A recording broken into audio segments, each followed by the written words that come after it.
घर की जिम्मेदारी संभालनी होगी। माँ जी, ये तो बड़ी गलत बात है। क्या आपको नहीं लगता कि हम भी पढ़ लिख कर आगे बढ़ेंगे? अरे डॉक्टर नी, तू चुप कर। दुनिया चुप चल रही है, चलने दे, अपने काम से काम रख।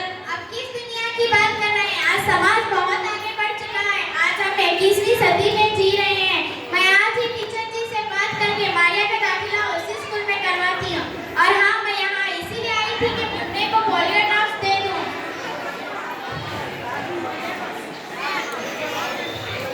अच्छा डॉक्टर दीदी, आप यहाँ आ गई। आप मुन्ने को पोलियो ड्रॉप दे दीजिए, मैं इस स्कूल पहुँचाती हूँ। ठीक है, मुन्ने को पोलियो ड्रॉप्स दे दूँगी। अच्छा मारिया बेटा, अब तुम रोना नहीं, तुम भी जरूर स्कूल जाओगी और मेरी तरह पढ़ लिखकर डॉक्टर बनोगी। इंशाअल्लाह डॉक्टर दीदी, मैं भी स्कूल जाऊंगी, आपकी तरह बड़ी डॉक्टर बनूंगी। अच्छा बेटा, अब मैं चल। बहू, एक गिलास पानी ले आना। अभी लाए बापूजी, ये लो।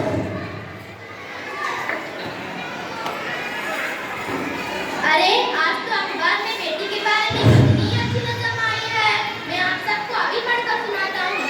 बेटी कहती है, चाहे जिंदगी में लाड और प्यार बेटी की अनदेखी कौन करता है? ये है तबाही का संसार। इसलिए सोचो जरा, हमारे दिल पर रह पाओगे तुम। तुमसे लेकर जवानी तक लटक रही है तलवार। जब माँ ही ना हो तो दुनिया में जन्म किससे पाओगी? जब घर में बेटी ही ना हो तो किस पर लाडो पैर लौटाओगी? जब घर में बहन ही ना हो तो किससे खेलोगी, किससे रूठोगी, किसको मनाओगी? जब तुम्हें दादी नानी ना हो तो हमें कहानियाँ किससे कौन सुनाएगा? कोई भी लड़की खूबसूरत ना हो तो हमें शादी कौन करेगा? जिस दुनिया में औरत ही ना हो तो दुनिया में कैसे रह पाओगे? तेरे घर में बहू बेटी ना हो तो तेरा खानदान कैसे बढ़ेगा? औरत के बिना दुनिया सुनी सुनी है। ऐ लोगों, ये तुम कब समझ पाओगे? अगर अच्छी नज़म है ना, आप सबको पसंद आई होगी।